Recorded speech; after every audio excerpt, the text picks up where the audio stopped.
네, 이게 동성애는 정말로 가장 첨예한 이슈라고 할 수 있고요.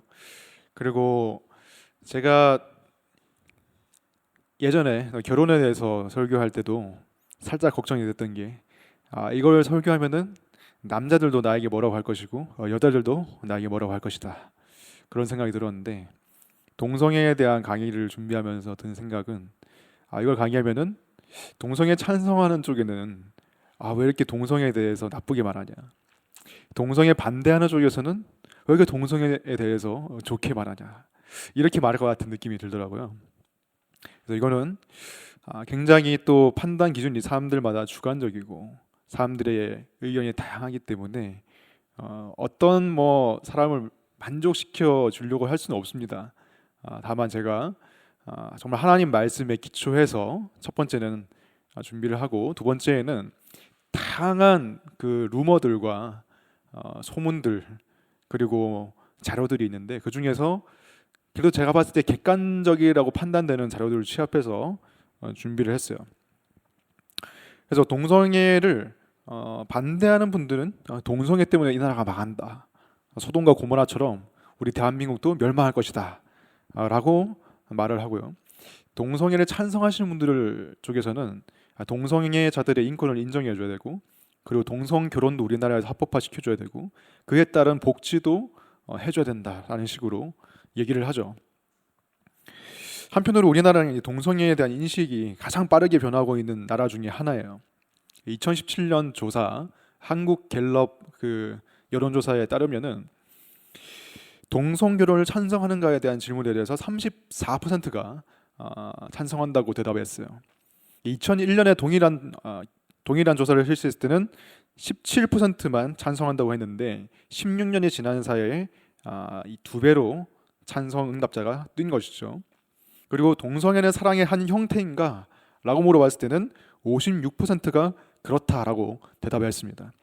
동성애에 대한 인식 자체가 굉장히 긍정적으로 변화하고 있어요. 특별히 젊은 사람일수록 그 받아들이는 속도가 굉장히 빠릅니다. 그러한 상황 속에서 동성애를 가장 혐오하는 집단은 바로 우리 개신교로 인식되고 있죠.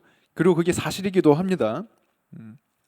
대다수의 개신교인들은 동성애에 대해서 부정적인 인식을 가지고 있고, 어떤 사람들은 동성애자들을 혐오하면서 그렇게 굉장한 반대 운동을 펼치고 있죠. 이런 상황 속에서 우리가 동성애를 어떤 시각으로 바라봐야 될까? 지난 시간에도 말씀드렸다시피 옳고 그름의 기준은 어디에 있습니까? 바로 하나님의 말씀에 있고, 사람들 대다수가 옳다고 하더라도 하나님 말씀에 그렇지 않다고 하면 그렇지 않은 것이죠. 그래서 오늘을 먼저 이 동성애에 대해서 성경에서 어떻게 말하고 있는지 살펴볼 것이고요. 그리고 나서는 동성애가 선천적인 것인지 또는 후천적인 것인지에 대해서 살펴보고, 그리고 동성애와 에이즈의 관계에 대해서, 그리고 동성애 전환 치료가 가능한지에 대해서, 그리고 마지막으로는 기독교인이 동성애자들을 어떻게 대해야 되는지에 대해서 살펴보고 마치도록 하겠습니다. 첫 번째로 동성애에 대한 성경의 가르침은 여러분들이 다 아시다시피 굉장히 단호하죠. 동성애는 죄다라고 성경은 명확하게 가르치고 있어요. 그래서 많은 본문들이 거의 한 8개, 9개 정도 되는 본문들이 동성애는 죄라는 것을 명시를 하고 있는데요. 그 중에서 오늘은 한 3가지 정도 대표적인 것만 살펴보도록 하겠습니다. 그것만 살펴봐도 대부분 커버가 가능해요. 첫 번째로는 소돔과 고모라 본문이죠. 창세기 19장에 있는 소돔과 고모라 이야기인데요. 하나님께서 소돔과 고모라를 멸망시키기 위해서 두 천사를 소돔에 보내셨습니다. 근데 두 천사가 어느 사람 집에 갔습니까? 롯의 집에 가게 되죠. 왜냐하면 롯이 두 천사를 발견하고 그들을 극진하게 대접하고 집으로 모셨습니다. 왜냐하면 고대 근동 사회에서는 손님을 대접하는 것이 뭐라 해야 될까요? 마땅한 예절이고 관습이었기 때문이죠. 왜냐하면 부재 중에 천사를 영접할 수도 있다라는 인식도 있었고, 하나님의 율법에 나그네를 잘 대접해라는 율법도 있고, 그리고 그런 나그네를 대접하는 문화가 약자를 보호하는 사회적인 시스템 중에 하나였어요. 그래서 롯이 굉장히 극진하게 두 천사를 모시고 음식도 제공하고 잠자리도 제공해서 이제 거기서 밤을 지내려고 하는데 갑자기 이 소돔 사람들이 다 몰려오게 되죠. 롯의 집에 남녀노소를 막론하고 젊은이로부터 늙은이까지 다 몰려와가지고 롯의 집에 몰려와서 그 두 천사를 내놓으라고 합니다. 물론 그 사람들은 천사인 줄 몰랐죠. 그 두 사람이 너 집에 들어간 걸 봤다. 그 두 사람을 내어놔라, 끌어내라. 우리가 그들을 상관하겠다라고 했죠. 상관하겠다. 상관하겠다는 뜻이 뭐예요? 성관계를 가지고 싶다는 것이죠. 히브리어로는 야다, 알다라고 되어 있는데 그게 성적인 의미가 들어가 있는 것입니다. 그래서 롯은 뭐라고 했습니까? 그렇게 할 수는 없다. 이 손님들은 내가 지켜야 될 의무가 있다라고 해서 대신 내 딸을 내줄 테니까 너희 마음대로 해라고 합니다. 지금 인식상으로는, 지금 사회 인식상으로는 이런 게 되게 불가능한 일이죠. 어떻게 손님을 내주지 딸을 내줍니까? 근데 그 당시에는 손님을 보호하는 것이 가장 큰 의무로 여겨졌고 딸의, 여자의 특히 인권은 거의 없다시피 했기 때문에 그렇게 롯이 말한 것이죠. 하지만 소돔 사람들이 롯의 말을 듣지 않고 딸도 필요 없다고 하면서 문을 부수고 들어가려고 했습니다. 그때 천사들이 그 사람들의 눈을 다 멀게 해가지고 그 사람들이 우왕좌왕하게 되는 것이죠.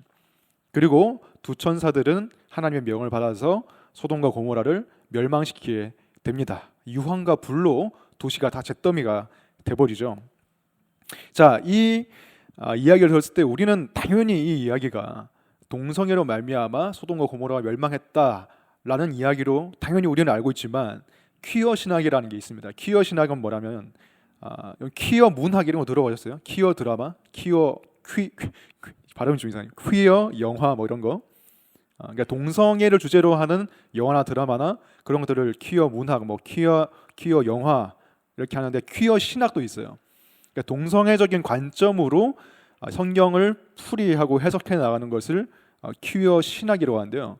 퀴어 신학에서는 소돔과 고모라의 멸망 원인을 동성애가 아니라고 합니다. 소돔과 고모라는 동성애 때문에 멸망한 것이 아니라 손님을 제대로 대접하지 않은 그들의 죄에 있다라고 말하고, 그리고 예레미야나 이사야나 에스겔 같은 본문을 보면요, 소돔과 고모라에 대한 심판에 대한 본문이 있는데 거기서 동성애에 대한 말이 안 나온다는 거예요. 그러니까 소돔과 고모라는 이러이러한 일 때문에 심판을 당하는데 동성애 때문이다라고는 선지서에서 안 나와 있습니다.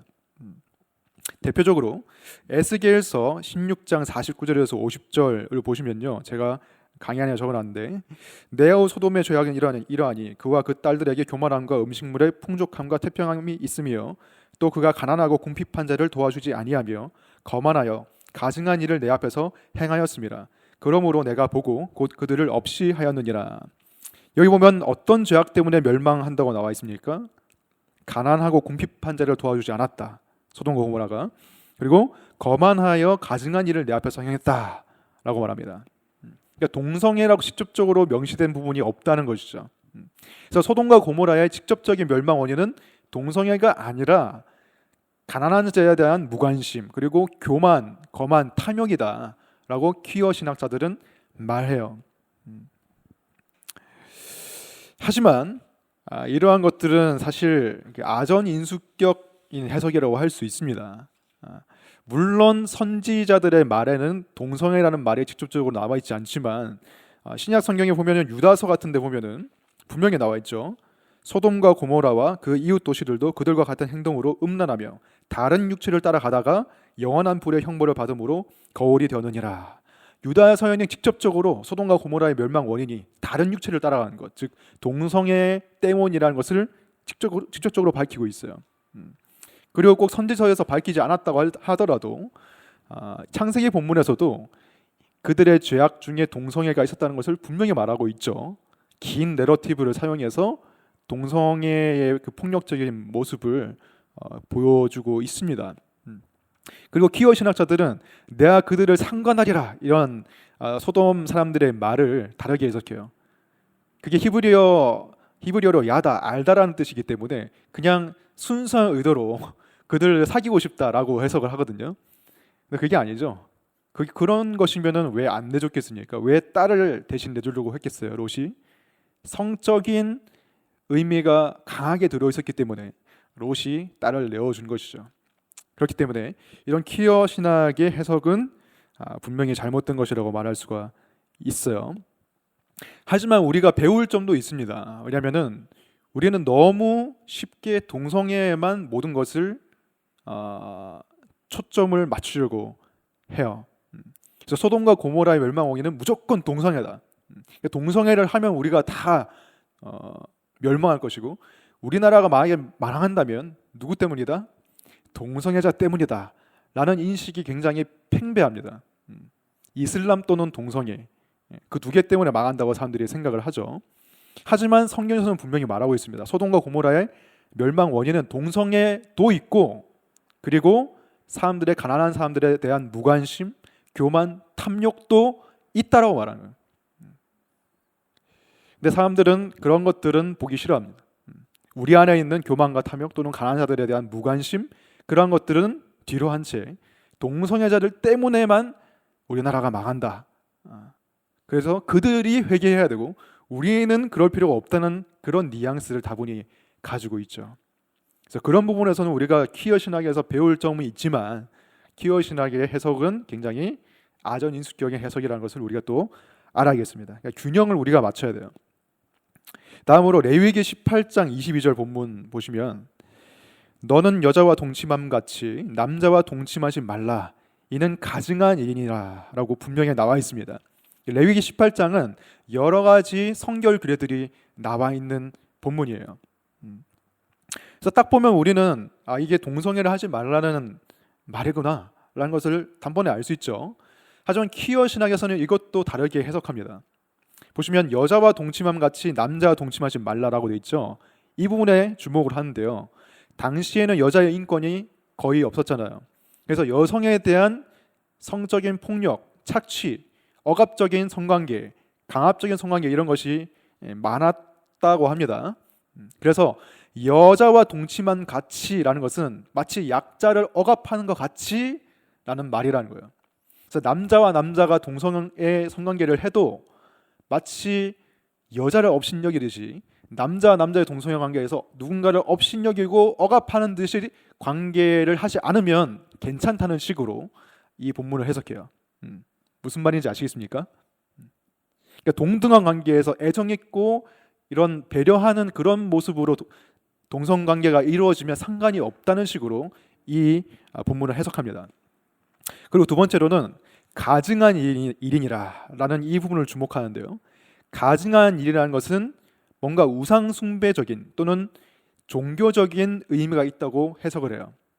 그래서 이것은 일반적인 동성애, 현대 사회에서 우리가 볼 수 있는 동성애를 말하는 것이 아니라 당시의 성전에 남자 창기들, 그러니까 매춘부들, 여자 신전 창녀들이 그 우상 숭배를 할 때 동성 관계를 하는 그 일을 행하지 말라라고 명령하는 것이라고 퀴어 신학에서는 해석해요. 그러니까 그런 우상 숭배적인 동성애적 성관계가 아니면 일반적인 동성애 성관계는 괜찮다라는 식으로 해석을 한다는 것이죠.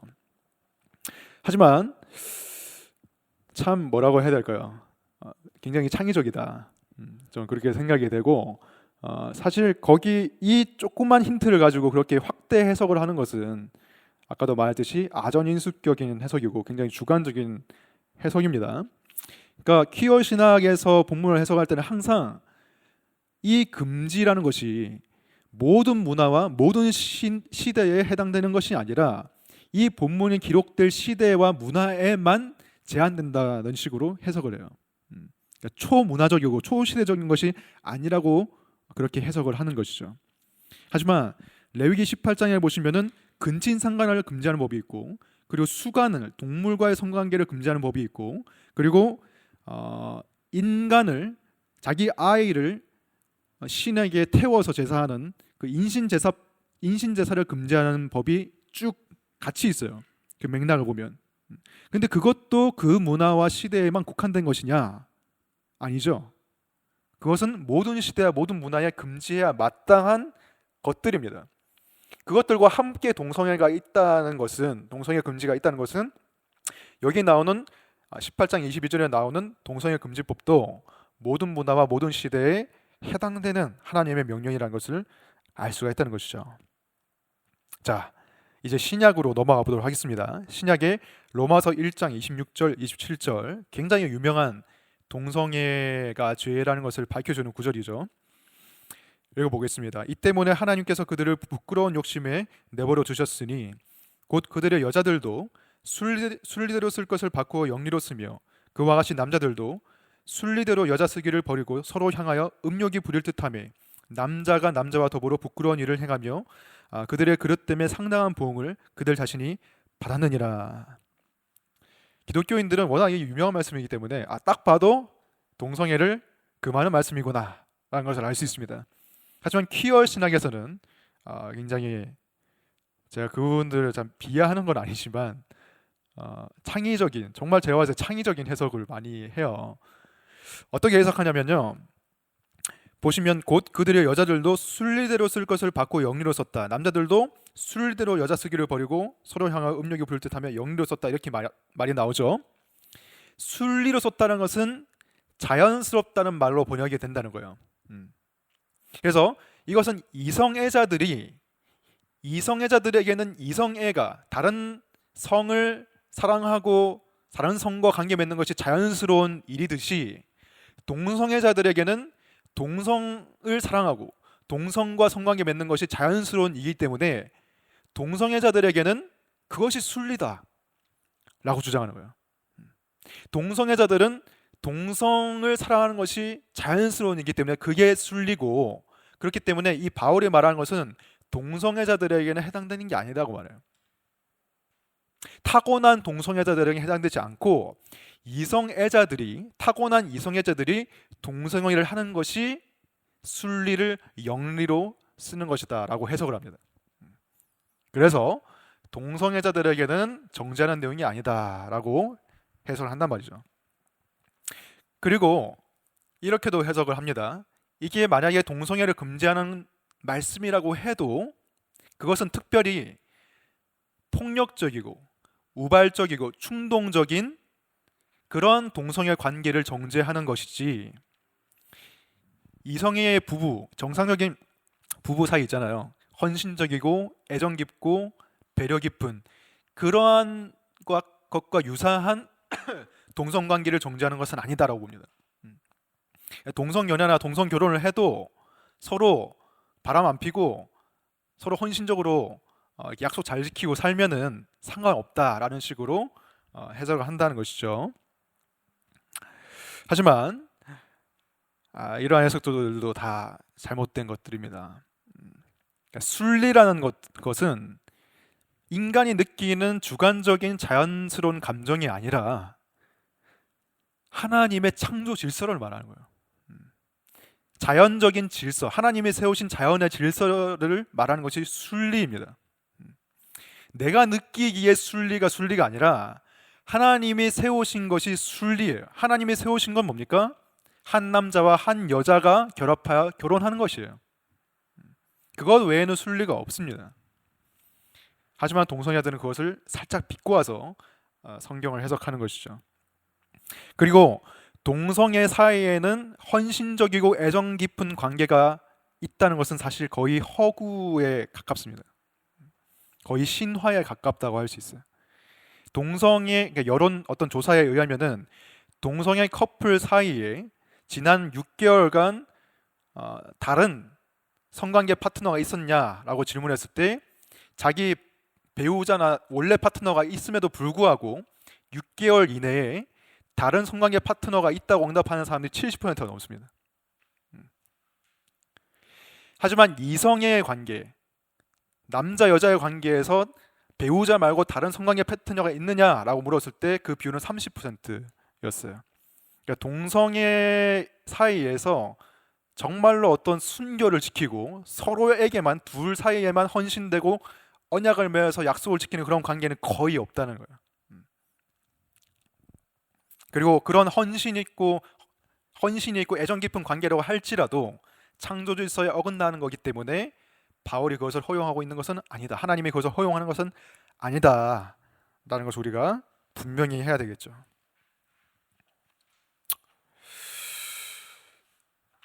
다음에 제가 적어놓은 말씀은 동성애를 밝히는 동성애에 대한 구절은 아니지만 예수님께서 하나님이 세워놓으신 그런 성 질서, 결혼 질서가 무엇인지 말해주는 구절이에요. 마태복음 19장 4, 5절에서 이것은 사실 이혼에 관해서 설명하시면서 말씀하신 건데 사실 우리 여기에서도 적용할 수 있습니다.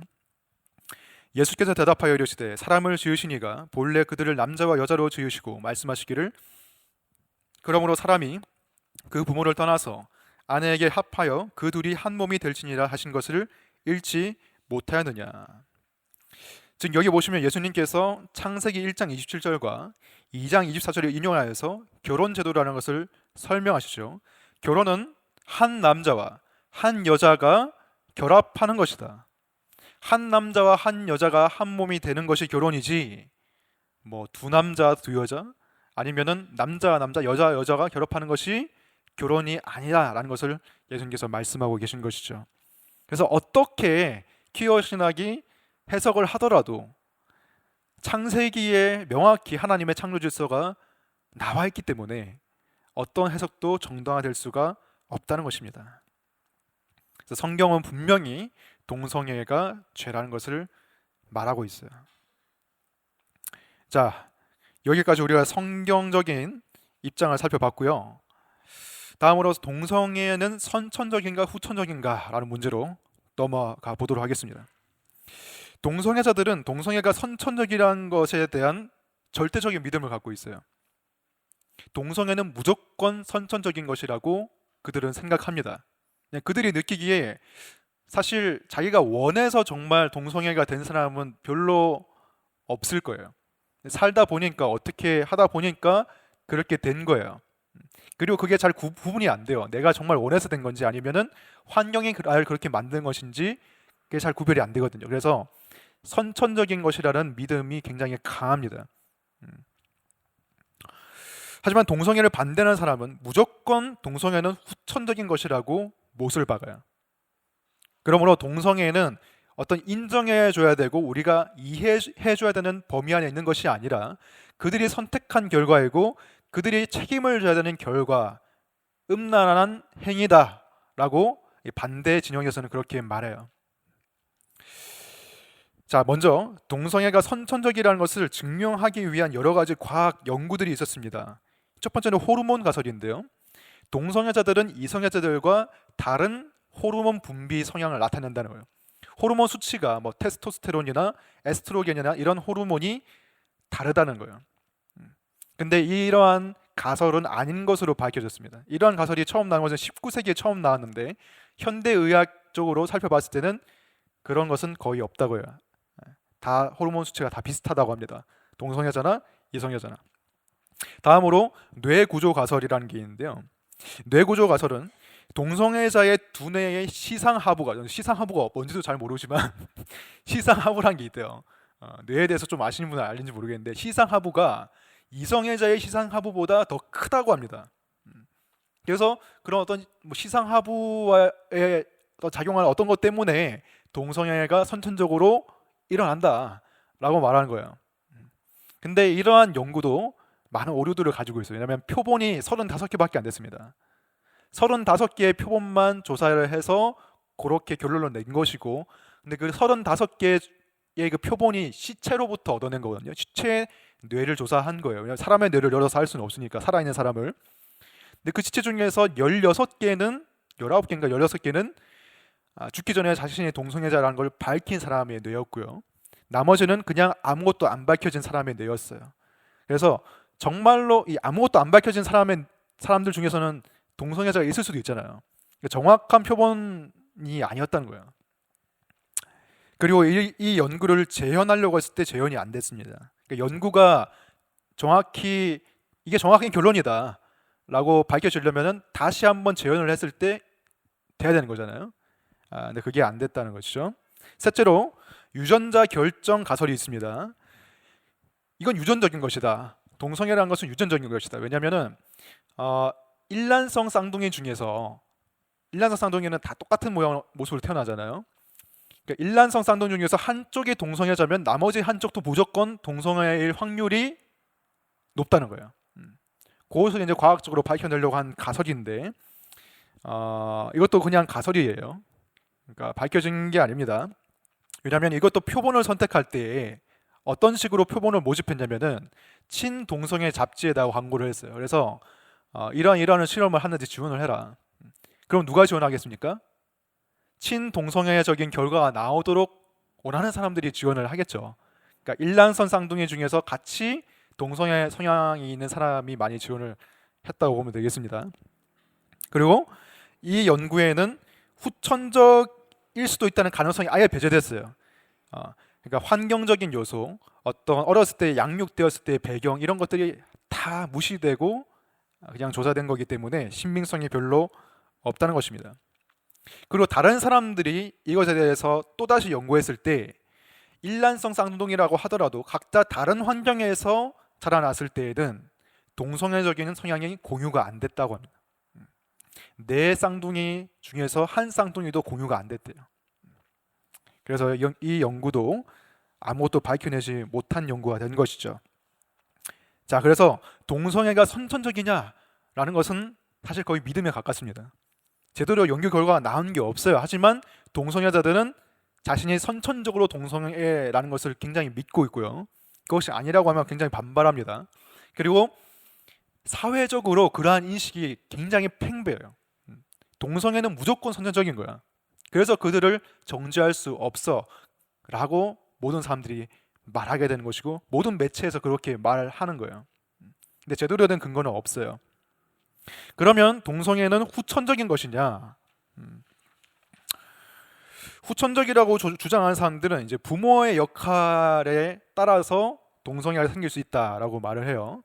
뭐 아버지의 부재라든지 아버지가 너무 무관심했다든지 학대를 했다든지 그랬을 경우에는 그런 남성으로부터 오는 그런 결핍을 채우기 위해서 같은 남성을 사랑하게 되는 경우가 있다고 하고 반대로 어머니의 경우도 마찬가지예요. 어머니가 무관심하고 어머니가 학대하고 어머니가 부재했을 경우에는 그렇게 될 수가 있다고 말을 합니다. 그리고 이 사춘기 전후로 성인식이 발달을 할 때가 굉장히 중요한 시기잖아요. 이 사춘기 전에는 보통 사람들이 어렸을 때 보면은 초등학생들 보면은 남자랑 여자의 사이가 별로 안 좋잖아요. 이 남자랑 여자랑 놀고 있으면 야, 쟤 여자랑 논다 막 이러면서 엄청 놀리고, 그러니까 남자는 남자끼리 여자는 여자들끼리 놀고 그런 식으로 되는데 이제 사춘기가 지나면은 자신이 엄청 괴롭히고 놀렸던 그 여자애를 갑자기 좋아하게 되는, 갑자기 이성으로 보게 되는 마법 같은 일이 일어나잖아요. 그 시기에 성인식이 발달하게 되는데 그 발달 시기에 성적인 학대를 받거나 어떤 성적인 결핍, 애정 결핍 이런 것들이 일어나면은 동성애적 경향이 생겨날 수 있다고 주장하는 사람이 있습니다. 그리고 이것은 굉장히 일반적인 경험 가운데서 우리가 느낄 수 있는 것인데 누구든지 동성애에게 이 호감을 느낄 수 있잖아요. 매력을 느낄 수 있어요. 동성인데 이게 우정인지 사랑인지 묘한 그런 감정을 이성애자들도 느낄 수 있거든요. 특별히 사춘기 때는 그런 것들을 또 더 느낄 수가 있고 느꼈다 하더라도 이게 정말 사랑인지 우정인지 헷갈리는 경우가 많아요. 그리고 환경이 중요한데 여자들만 많이 있는 환경이라든지 남자들만 많이 있는 환경 가운데서는 그런 것들이 헷갈릴 수 있는 경우가 있습니다. 판단이 잘 안 서는 거예요. 근데 판단이 잘 안 설 때에 사회적인 인식은 뭡니까? 동성애는 선천적인 거야 라는 말을 딱 들으면 내가 지금 동성애에 대한 호감과 매력을 느끼는데 그렇다면 이것이 내가 선천적으로 동성애자란 말이구나 라고 생각하게 되는 거예요. 그러한 추측이 점점 이게 확신이 되고 점점 굳어지게 되는 거예요. 삶의 패턴으로 굳어지게 되는 거예요. 그런 식으로 동성애가 후천적으로 생겨날 수 있다라고 주장하는 사람들도 있습니다. 충분히 그렇게 될 수 있다고 생각해요, 저도. 그렇다면 무조건 동성애는 후천적이라고 말할 수 있는가? 근데 이것도 우리는 무조건적이라고 말할 수는 없어요. 왜냐하면 굉장히 정상적이고 부모로부터 사랑도 많이 받고 사춘기 시기에 어떤 방황도 없었고 건강한 환경에서 자라난 사람인데도 불구하고, 그리고 기독교적인 배경에서 자라난 사람인데도 불구하고 자신이 동성애에게 끌린다는, 동성애적인 성향이 있다는 사실을 발견한 사람들이 있어요. 그래서 그건 어떻게 설명해야 되냐? 어떤 결핍도 없었고 어떤 학대도 없었고 어떤 문제도 없었는데 그럼 우리가 알 수 없는 것이죠. 그러면 동성애는 선천적인 것인가 후천적인 것인가? 우리는 솔직히 잘 몰라요. 지금 얘기할 수 있는 것은 둘 다다 라고 얘기하는 게 가장 맞을 것 같아요. nature, 자연적인 영향과 nurture, 후천적인 영향이 함께 있다라고 보는 것이 맞다고 생각합니다. 그렇다면 동성애를 선천적인 것으로 부분적으로 인정하게 되면 우리가 동성애자에 대해서 죄라고 말할 수 없는 거 아니냐? 왜냐하면 동성애자는 이렇게 말하거든요. 하나님이 나 이렇게 만들었어. 태어나 보니까 난 동성애자였어. 근데 내가 보고 죄인이라고? 내가 잘못됐다고? 그럼 말도 안 되지. 모든 사람들이 인식이 다 그래요. 거의 다. 그 사람이 그렇게 되고 싶어서 됐냐? 아니라는 거예요. 그런 부분은 우리가 이해를 해줄 필요는 있지만 선천적이라고 해서 동성애가 죄가 아닌 것은 아니죠. 성경은 분명히 동성애를 죄라고 말하고 있습니다. 선천적인 것이라고 해서 죄가 아니면은 선천적으로 화를 잘 내는 사람이 있습니다.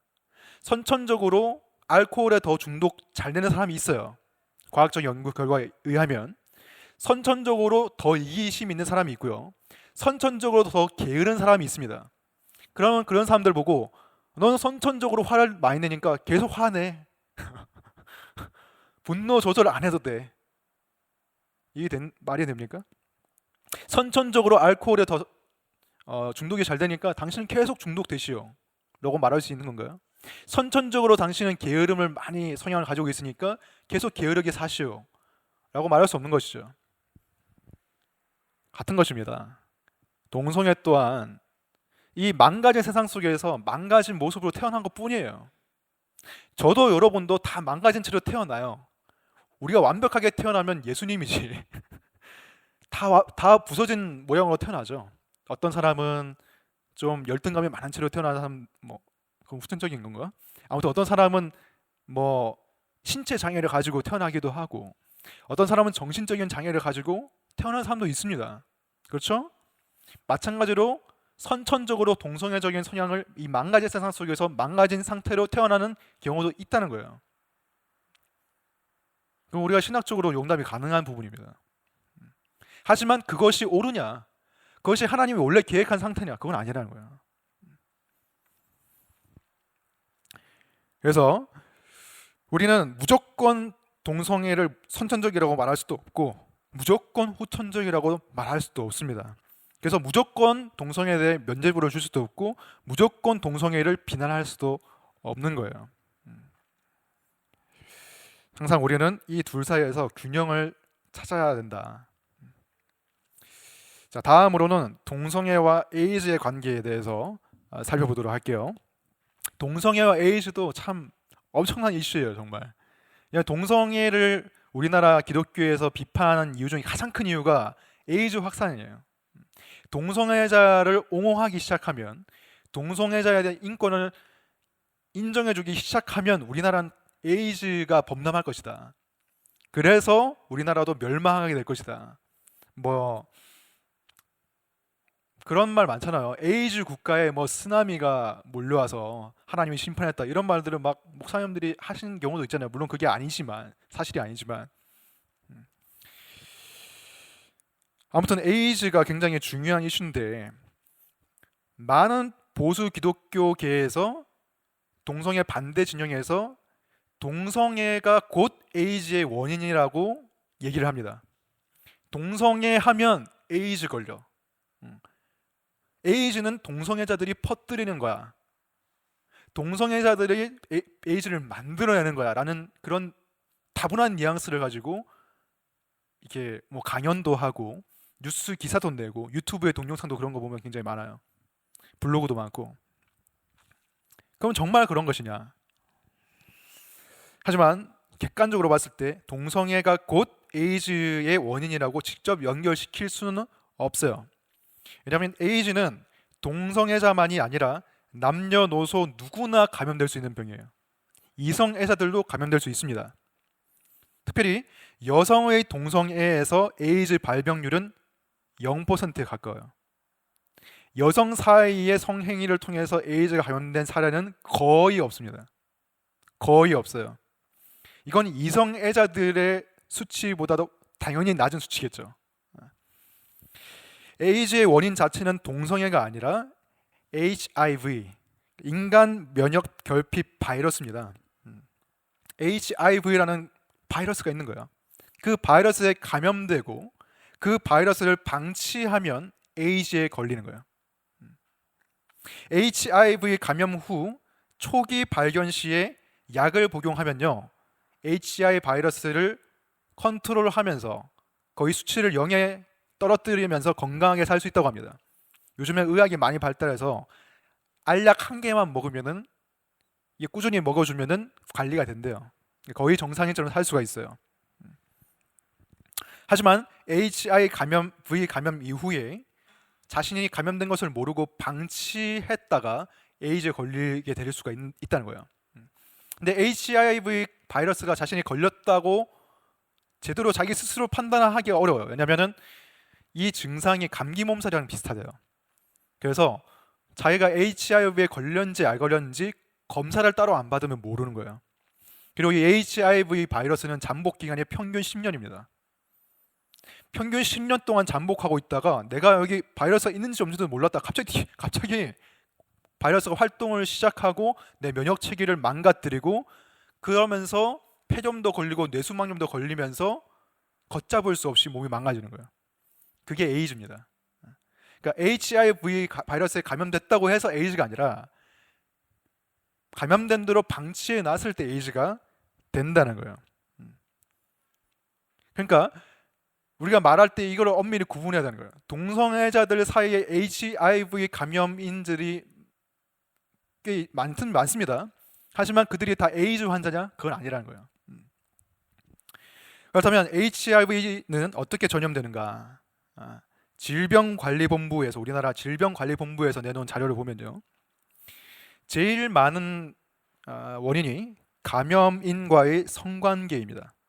HIV 바이러스를 가지고 있는 사람과 성관계를 했을 때 이게 전염이 잘 된다는 거예요. 감염된 사람의 정액이나 질분비물이나 혈액이 체내에 들어갈 때 주로 성기나 항문의 상처를 통해서 감염되기 쉬워요. 그러니까 항문을 통해서 성교를 하면은 특히 감염되기가 쉽습니다. 왜냐하면 항문은 거의 한 겹으로 이루어져 있대요, 세포가. 그래서 너무 상처 나기가 쉬운 거예요. 그 상처를 통해서 HIV가 들어간다는 것입니다. 하지만 여성의 질 같은 경우에는 여러 겹으로 되어 있어요. 그래서 쉽게 바이러스가 침투하지 못해요. 그리고 두 번째로는 오염된 주사 바늘의 공동 사용. 주사 바늘이 오염됐어요, HIV 바이러스로. 그거를 같이 사용했을 때 전염이 된다는 거예요. 주로 이것은 마약 주사를 통해서 감염이 됩니다. 근데 국내에서는 이때까지 단 2건, 조사를 시작한 이래로 단 2건만 발생했어요. 그리고 감염된 혈액을 수혈받았을 때, HIV에 감염된 사람의 혈액을 수혈받으면 전염이 된다는 것이죠. 근데 이것은 철저한 검사로 인해서 거의 발생하지 않는다고 합니다. 다음으로 감염된 산모로부터 태어나는 아이는 HIV 바이러스가 전염된 상태로 태어나게 돼요. 그리고 그 엄마로부터 모유 수유를 받게 되면은 HIV 전염된다는 것이죠. 이것은 우리나라에서는 거의 일어나지 않고 아프리카에서 많이 일어나요. 아프리카에서는 그런 약을 구하기도 쉽지 않고 검사도 이루어지지 않기 때문에 많은 사람들이 이것으로 인해서 에이즈로 인해서 많이 사망하게 되는 거예요. 아무튼간에 가장 절대적인 퍼센트는 감염인 간의 성관계를 통해서 HIV가 전염이 됩니다. 자, 2017년 통계 자료에 의하면은 HIV에 2017년에 신규로 감염된 사람은 우리나라 사람들 중에서는 1,009명이에요. 이 1,009명 중에서 남성이 959명입니다. 절대적인 다수가 남성이고 여성은 50명밖에 안 돼요. HIV에 감염된 사람이. 그 감염 경로는 무엇이냐? 동성 간의 성접촉이 358명. 그러니까 동성 간의 성행위를 통해서 HIV에 감염된 사람이 358명. 이성 간의 성접촉을 통해서 감염된 사람은 356명. 마약 공동 주사 공동 사용은 1명. 무응답은 256명. 제가 위에 거랑 밑에 거랑 좀 헷갈리게 읽었는데요. 밑에 걸 보시면 남성의 경우만 봤을 때는 동성 간 성접촉이 358명이죠. 그러니까 전체 수치와 남성의 수치가 똑같아요. 동성 간의 성접촉으로 인한 감염은 남성에게만 일어났다는 거예요. 여성 동성애의 경우에는 안 일어났다는 것입니다. 자, 결론적으로 봤을 때 동성애 자체는 에이즈의 원인이라고 할 수가 없습니다. 하지만 남성 간의 성행위는 주요한 HIV 감염 경로라는 것을 우리가 확실히 알 수 있죠. 다시 말하겠습니다. 동성애 자체는 에이즈의 원인이 아니지만 남성 간 성행위는 주요한 HIV 감염 경로예요. 이것은 무시할 수 없는 사실입니다. 하지만 HIV도 동성애 때문에 일어난 것은 아니죠. 이것은 기원을 몰라요. HIV는 정확한 기원을 과학자들도 모릅니다. 그냥 있는 거예요.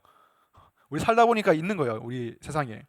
HIV가 감염된 사람과 안전하지 않은 성관계, 제대로 된 콘돔 사용 이런 거 없이 성관계를 했을 때 HIV가 감염되는 것이지, 무조건 동성애자들끼리 성관계를 한다고 해서 HIV가 생겨난다거나 HIV가 무조건 감염된다거나 그거는 아니에요. 심지어 감염된 사람이 한 번 누군가와 성관계를 했다고 해서 그 감염이 되는 확률은 1%도 안 됩니다. 많은 횟수, 반복된 횟수로 이 성관계를 했을 때, 성행위를 했을 때 감염이 된대요.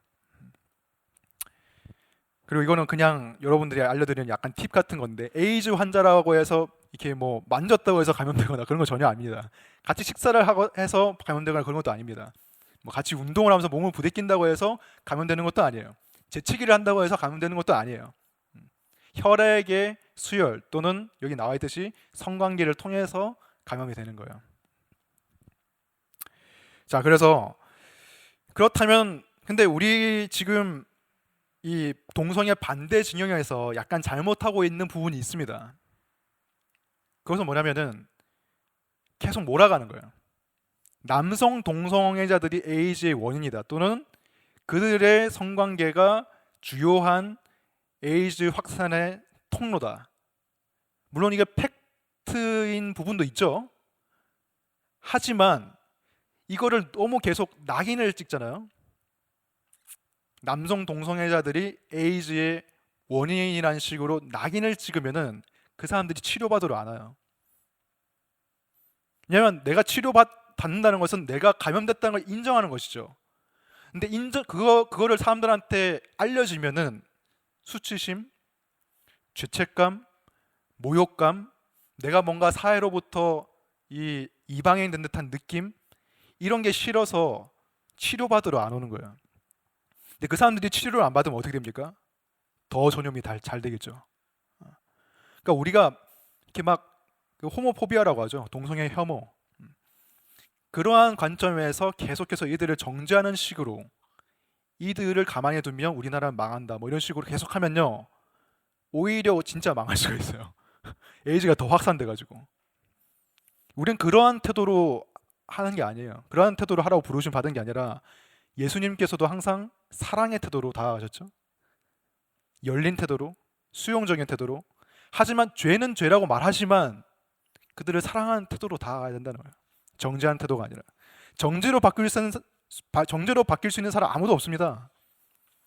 너는 잘못된 인간이야, 너는 병을 퍼뜨린 인간이야, 이런 식으로 아무리 말해도 그 사람들은 동성애 안 버려요. 사랑을 가지고 복음을 말해줘야 바뀌는 것이지, 정죄한다고 바뀌는 사람은 아무도 없습니다. 자, 다음으로 동성애 전환 치료는 가능한가? 동성애가 죄라면 요거를 치료를 할 수 있는가? 동성애 전환 치료에 대해서 동성애자들은 기겁을 합니다.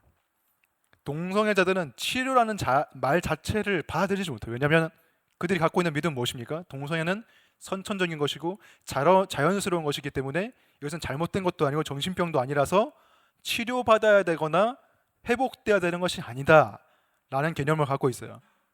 그래서 너는 치료받아야 돼, 너는 뭐 치유받아야 돼, 이렇게 말하면요, 그 사람들은 기겁을 하고 그 사람과 다시는 대화를 안 하려고 할 겁니다. 절대로 여러분들이 동성애자 뭐 만날 일이 별로 없겠지만 만나서 그런 얘기를 하면은 절교하자는 뜻이에요. 다시는 보지 말자는 뜻이에요. 근데 혹시 만약에 이들이 원래부터 그리스도인이었거나 기독교적인 배경을 가지고 있거나 또는 회심해서 그리스도인이 된 경우에는 자발적으로 전환 치료를 받으려고 할 수도 있습니다. 그냥 하도 주위에서 잘못됐다고 하고 자기도 그걸 원치 않거든요.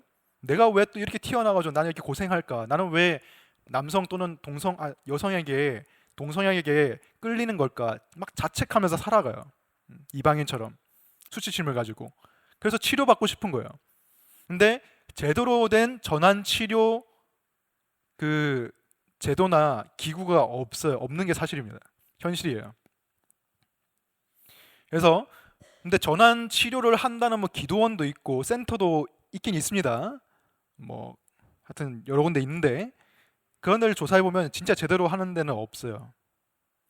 뭐 어떤 기도원 같은 데 가가지고 막 사탄아 물러가라, 막 안수하고 막 성경 구절 읽어주면서 막 정죄하고. 과거에는 어떤 일까지 일어났냐면은 일부러 강간을 하는, 그러니까 남성 동성애 같은 경우에 여성 동성애 같은 경우에는 남성에게 이렇게 강간을 당하면 다시 깨어날 것이다, 그 성 인식이. 뭐 이런 식으로 전환 치료를, 기독교 전환 치료는 아닌 것 같은데 그렇게 하는 경우도 있고, 뭐 감금하고 폭행하고 뭐 세뇌시키고 이런 방법으로 전환 치료를 많이 했다고 해요. 그러한 과정에서 그 치료를 원래 받으려고 했던 사람도 우울증에 걸리고 점점 자괴감에 시달리고 스트레스를 받으면서 자살하는 사람들도 많았다고 합니다. 그래서 이런 전환 치료는 정말 신앙적인 접근뿐만이 아니라 과학적이고 의학적이고 여러 종합적인 그러한 대책이 필요한 것이지, 그냥 성경 몇 구절만 읽고 막 기도하면 이 사람이 치료될 것이다, 그거는 굉장한 무리수다. 그러면 동성애자는 치료될 가능성이 없냐? 그것은 아닙니다. 치료되는 사람이 분명히 있고요. 예수 그리스도를 믿고 그 죄에서 해방된 사람들도 있어요. 많은 사람들이 자기를 죄인이라고 욕하고 저주하고 조롱하고 희롱하는 가운데서 있다가 복음을 듣게 되잖아요. 복음은 뭐예요? 예수님께서 인간이 너가 어떤 사람이든 간에 사랑하시고 너를 위해서 죽으시고 너의 공로로 인해서 하나님께 받아들여진 것이 아니라, 너의 어떠함 때문에 하나님께 구원받는 것이 아니라 예수님 때문에 구원받는다는 것이 복음이잖아요. 그 복음을 들었을 때 동성애자들 가운데 나도 하나님께 받아들일 수 있는 사람이구나 라는 것을 깨닫고 그리스도께로, 하나님께로 나오는 사람들이 있습니다. 근데 사람들이 복음을 잘 모르잖아요. 기독교인들인데도 그냥 율법주의적인 태도로 계속 접근하는 거예요. 그렇게 살면 지옥 가, 이런 식으로. 그렇게 되면 치료가 일어나겠습니까? 안 일어나죠. 복음을 제대로 전해줘야, 사랑 가운데서 제대로 전해줘야 치료가 일어날락 말락 하는데, 하지만 치료가 일어난 경우가 있다. 근데 그들 중에 대다수는 정말 예수 그리스도를 믿고 복음을 받아들이고 자신의 옛 관습, 문란한 행위들, 이런 것들로부터 해방을 얻고 자유함을 얻는 사람들 중에서 대다수는 여전히 자신은 동성애적 경향을 가지고 있다고 고백합니다. 그러니까 이전처럼 막 성관계 파트너를 찾아다니고 막 문란한 행위를 하고 계속 이렇게 동성 연인을 사귀고 이러한 것은 그만뒀지만 여전히 마음속에 싸움이 있다고 대다수가 고백한다는 거예요. 그리스도인에 대해서 회심한 동성애자들도. 근데 이거 우리가 당연히 이해해줘야 됩니다. 왜냐하면 여러분들도 다 죄에 대한 싸움이 있죠, 마음속에. 그죠? 중독에 대한 싸움이 있죠. 담배 피는 사람은 담배에 대한 싸움이 있을 것이고, 뭐 물론 그게 핀다고 해서 죄는 아니지만, 하여튼 중독이라면 좀 죄가 될 수 있는데, 알코올 중독자는 또 그 나름대로의 싸움이 있고, 음란물 중독자는 그 나름대로의 싸움이 있고, 다 있잖아요. 동성애자들도 그 싸움이 있는 거예요. 그런 부분은 우리가 이해해주고, 그리고 계속해서 그들이 복음 안에서 자라날 수 있도록 도와줘야 됩니다. 공동체 안에서의 따스함과 사랑을 느낄 수 있도록 만들어줘야 되고요.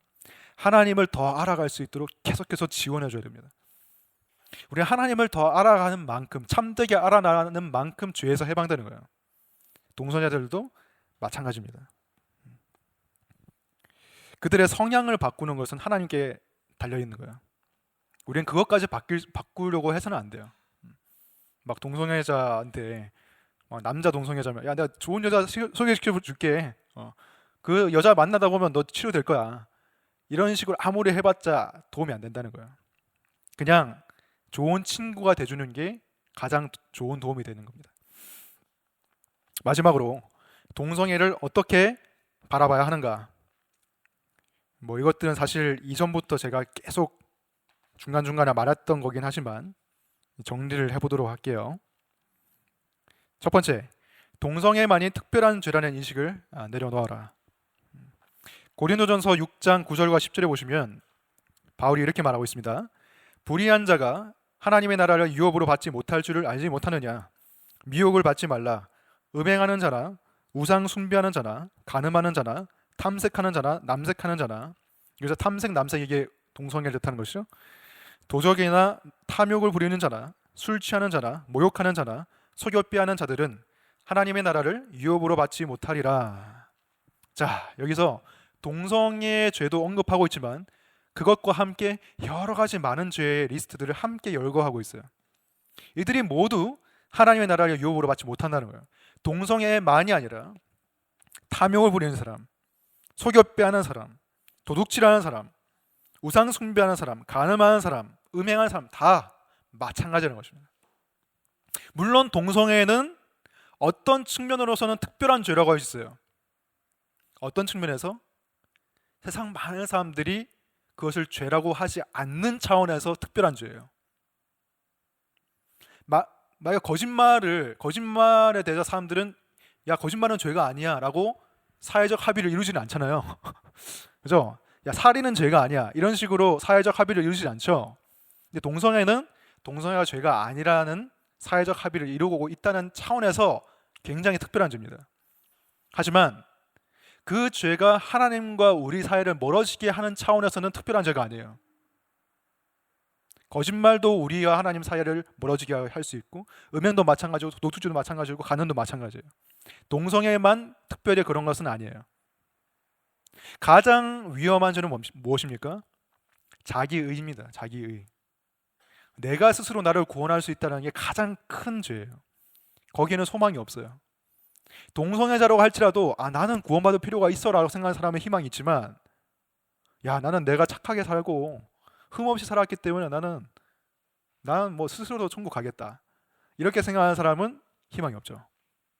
물론 하나님이 주권적으로 역사하시면 희망이 있지만, 그래서 요한복음에서 현장에서 잡힌 가늠한 여인에 대해서 사람들에게 모여있는 사람들에게 예수님께서 말씀하신 것이죠. 죄 없는 사람이 돌 쳐라. 정말 의로운 사람이 있으면 돌로 쳐라. 그런 사람이 없었다는 것이죠. 그래서 우리는 동성애만이 아주 특별한 죄라고는 우리는 그런 생각을 내려놔야 됩니다. 두 번째로 동성애자들 또한 하나님의 형상으로 지음받은 자들이다. 이것이 인권의 토대가 된 것이죠. 인간이 왜 권리를 가지고 인간이 왜 존엄성을 가집니까? 하나님의 형상대로 지으심을 받았기 때문에, 다른 이유는 하나도 없어요. 동성애자든 뭐 늙은 사람이든 젊은 사람이든 가난한 사람이든 부자든 장애인이든 건강한 사람이든 차별받지 말아야 하는 이유는 하나님의 형상대로 지음 받았기 때문이에요. 그래서 동성애자를 대할 때 우리가 뭐 사탄에 씌인 사람이야, 뭐 우리나라를 멸망시키는 사람이야. 이런 식으로 비하하고 우리보다 낮춰보고 하는 것은 그건 잘못된 거야. 그 안에 있는 하나님의 형상을 보고 우리가 존중해 줘야 되고 사랑해 줘야 되는 것이죠. 세 번째로 동성애자에 대한 농담과 조롱을 삼가야 됩니다. 동성애자들을 희화하는, 놀리는 듯한 개그, 유머, 특히 교회 안에서는 하지 말아야 합니다. 혹시나 교회 안에서 동성애자가 있다고 생각해 보세요. 근데 주위 사람들이 동성애자를 막 놀려, 희화시켜, 희롱해, 말로. 그러면 그 사람들은 어떤 생각이 들까요? 내가 동성애자라는 걸 들키면 난 여기서 뭐야 될까? 낙인 찍히고 쫓겨날 수도 있겠구나. 아무도 나를 반기지 않겠구나. 이런 생각이 들겠죠. 뭐 교회 안에 있는 사람이든 밖에 있는 사람이든 크리스천이 이 동성애자에 대해서, 동성애에 대해서 희화하고 놀리고 조롱하는 듯한 말을 들으면은 아무도 그 사람과 가까이 하고 싶지 않을 것입니다. 복음을 전할 수 있는 기회는 잃어버리게 될 거예요. 영영. 에베소서 5장 4절에서도 누추함과 어리석은 말이나 희롱의 말이 마땅하지 아니하니 오히려 감사하는 말하라. 희롱하지 말라고 말하고 있습니다. 그러니까 희롱한다는 것 자체가 그 사람의 하나님의 형상됨을 인정하지 않는 거예요. 소망을 가지고 바라보라. 고린도전서 아까 6장 9절 10절 봤죠? 이러한 자들은 하나님 나라를 유업으로 받지 못한다고. 근데 바로 그 다음에 나와 있는 말씀입니다. 너희 중에 이와 같은 자들이 있더니 주 예수 그리스도의 이름과 우리 하나님의 성령 안에서 씻음과 거룩함과 의롭다 하심을 받았느니라. 고린도 교회 안에 동성애자들도 있고 사기꾼도 있고 뭐 가늠하는 사람도 있고 음행하는 사람도 있고 다 있었는데 예수 그리스도의 이름과 성령의 씻음으로 구원함을 받았다는 거예요. 바울이 그걸 말하고 있습니다. 이것은 아무리 흉악한, 우리가 생각하기에 흉악한, 문란한, 방탕한 동성애자라고 할지라도 소망이 있다는 거예요. 누구든지 변화될 수 있다. 바울이 그 표본이죠. 누구든지 변화될 수 있다. 누구든 구원받을 수 있다. 복음은 그것을 말하고 있는 것입니다. 마지막으로 그럼에도 불구하고 우리는 진리를 말해야 하고 고난받을 준비를 하라. 우리가 아무리 예의를 갖추고 사랑으로 배려함을 갖추고 그렇게 동성애자를 대해줘도요, 동성애 찬성 진영에서 가장 이렇게 걸고 넘어지는 게 뭐냐면은 동성애가 죄냐 아니냐 이거예요.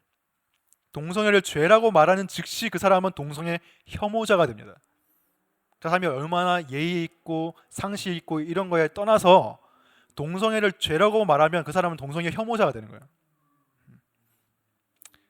그래서 우리는 어쩔 수 없이 이 성경적인 진리를 타협하지 않으면요, 고난 받을 수밖에 없어요. 미움 받을 수밖에 없어요.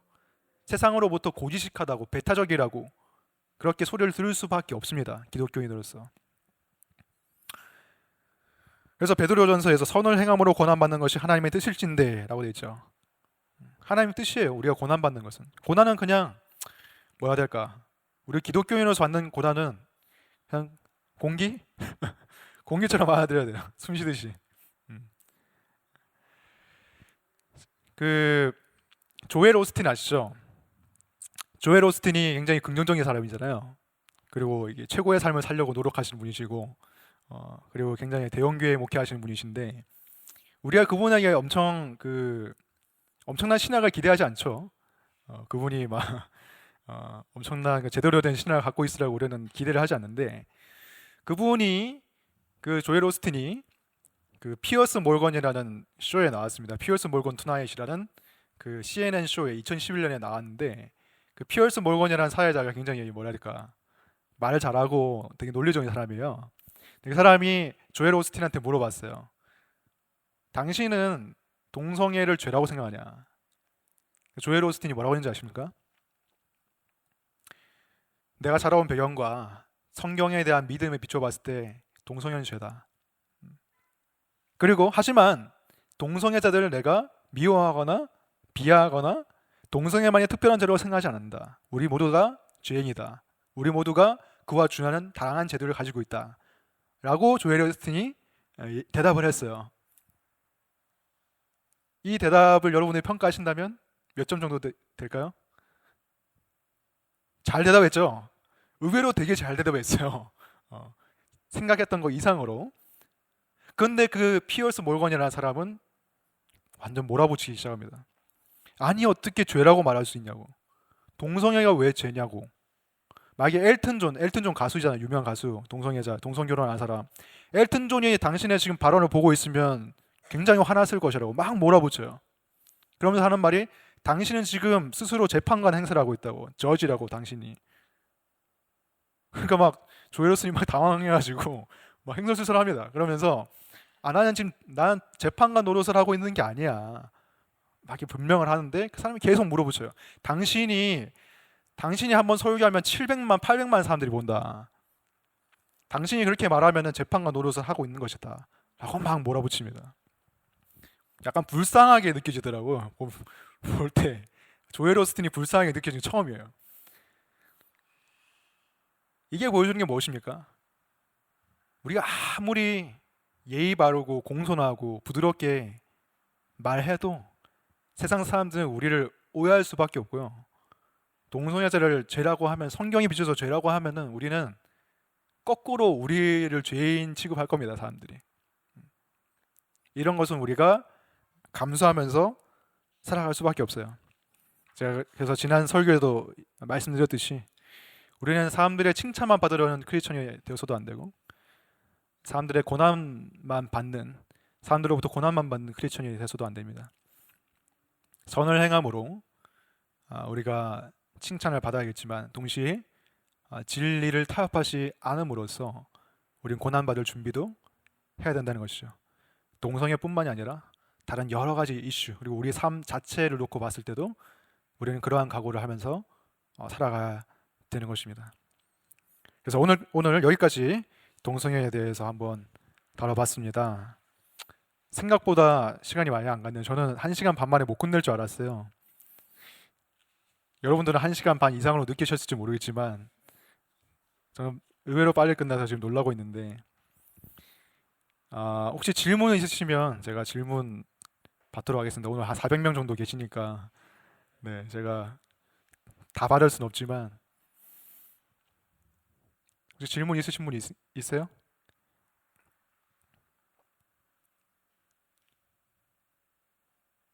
없으시군요. 네. 사실 뭐 우리 주위의 동성애자들을 보기가 그렇게 쉽지 않습니다. 우리나라 사회는 여전히 동성애에 대해서 그 사랑의 한 행위로서, 한 측면으로서 이해는 하지만 우리나라 사람들의 사고는 이거예요. 이해는 하는데 내 앞에서는 하지 마라. 그게 우리나라 사람들의 아주 가장 큰 마인드입니다. 그래서 아직까지는 우리나라가 뭐 그렇게 열려 있는 사회는 아니고, 그래서 커밍아웃을 많이 못하죠, 동성애자들이. 그래서 아마 많이 못 보는 걸 수도 있고, 그리고 저는 또 이런 생각도 해요. 그러니까 대중 매체에서 드라마나 영화에서 요즘에는 꼭 동성애 코드가 들어가 있잖아요. 뭐 여러 조연들 중에서 한 사람이 동성애자라든지 뭐 주인공이 동성애자라든지 이런 식으로 꼭 코드를 넣어서 동성애자들이 우리 곁에 항상 살고 있다는 것을 이렇게 인식시켜 주려고 하는 그런 부분이, 뭐 긍정적인 부분도 있습니다. 하지만은 한편으로는 좀 과장한다. 동성애자들이 굉장히 많은 것처럼. 실제로 아닐 수도 있거든요.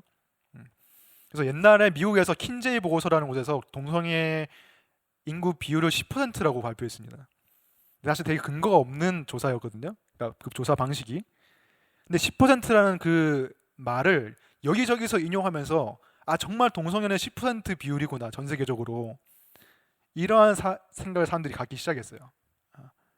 근데 그것과 함께 동성애는 선천적이라는 무조건적인 인식, 그런 것들이 결합하면서 사람들이 조금만 동성애적인 이 성향을 경향을 자기 안에서 발견하게 되면은 나는 동성애자인가 보다 라고 생각하게 되는 계기가 마련됐다는 거예요.